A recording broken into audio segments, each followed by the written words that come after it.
Hello all, Scott Grove here. I had a request to do an offering, a little review on this particular guitar.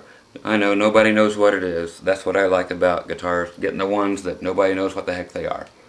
This is the Gibson. Yep, that's a Gibson, buddy. This here's a 1996 Gibson All-American.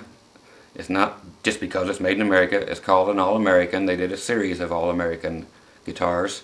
And this here is called the G2. Okay, what this is a 24 fret. This is their attempt at making the Tele slash Melody Maker combination type thing, but with a Stratocaster whammy bar. That's right, they went there again. They did it with the set neck. Okay, so what you have are two very high output single coil pickups. Okay, reflections are from just me trying to get light in the room. I live in a dungeon. Very typical, non-usable for the most part, just like a Strat whammy system. If you're good at setting those up, more power to you. One volume, one tone, and a three-way switch. So you're basically going to get a Melody Maker and Telecaster sound, but with really hot pickups and 24 frets. Okay, they make these in a couple different colors. This Sunburst and Black are the only two colors that I have yet to see. 96 is the only year that I know that they for sure made these. Okay, you will tell by the All-Americans series of guitars because there is actually an American flag back here on the back of the headstock. It is under the clear coat. Okay? Yes, these are made in America. I'll get a serial number. I'm not afraid to share my serial numbers. If you can read it, more power to you. There's a 96. Okay. 100% stock. You flip it around. Yep, it's the Gibson. There's your 2. Again, the G2.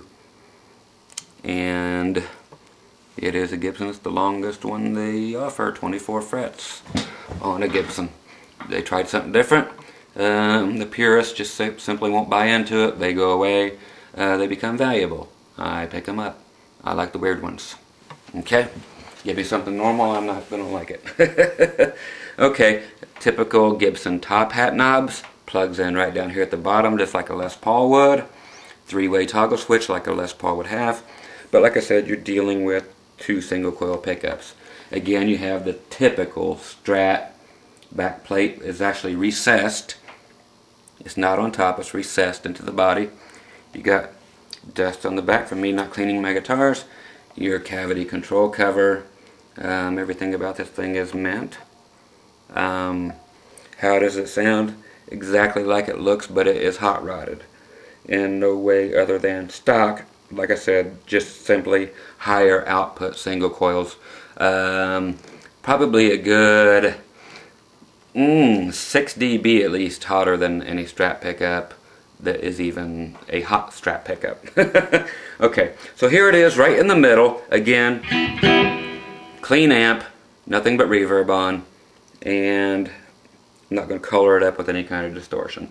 Nice fat Gibson neck. Not going to lie to you about that. It feels like the classic Gibson necks. It feels like a Les Paul neck. It's a good chunk of wood. Everything's mahogany here, kiddies. Let's get at it. I do everything in the key of A for some reason. Let's do D. So it sounds like a Telecaster.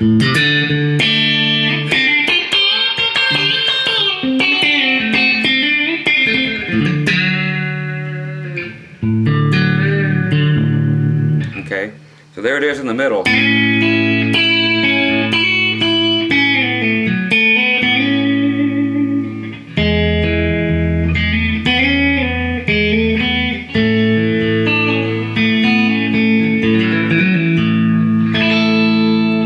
Okay, so there it is in the middle, bridge pickup.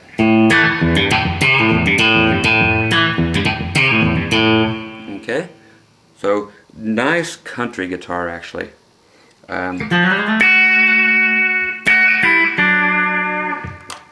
Your neck pickup.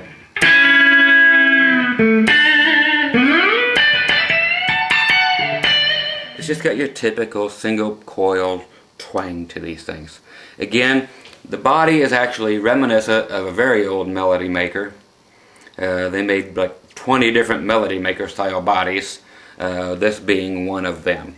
But it is not a melody maker.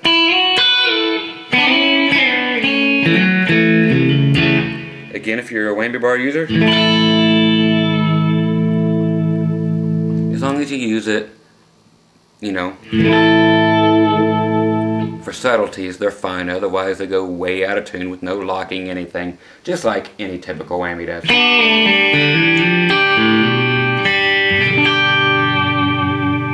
But it's a Gibson with a whammy bar, and like I said, if you're a Fender fan, you might like these, but it does have that thicker, chunkier Gibson neck. So once again, there's not much more else to say about this, except for these are extremely hard to come by.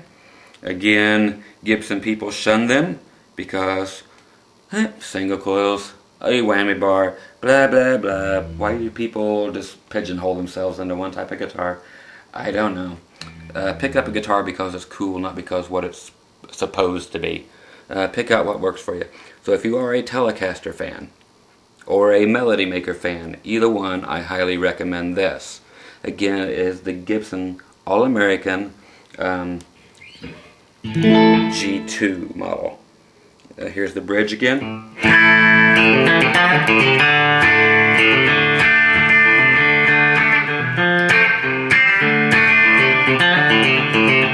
Middle.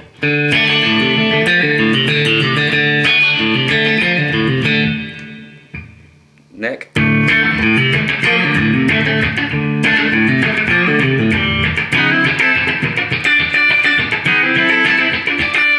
Okay, so just a no frills guitar, but it does have the little body cutaway here in the back for you, unlike a lot of Gibsons. So they actually took another little body route from the Fender folks and made it comfortable to play. It's a great guitar. So thanks again for asking about what this weird thing was, but that's what it is, folks. So go out and check out that guitar. Again, the Gibson All-American G2.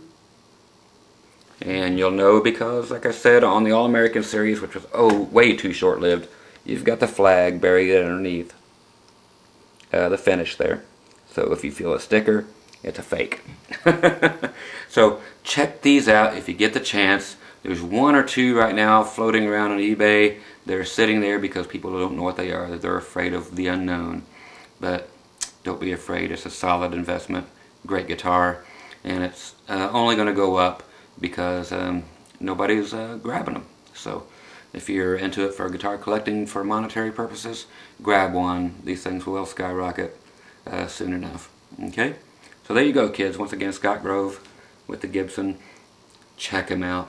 Just check him out. Have an open mind. Check him out. Take care.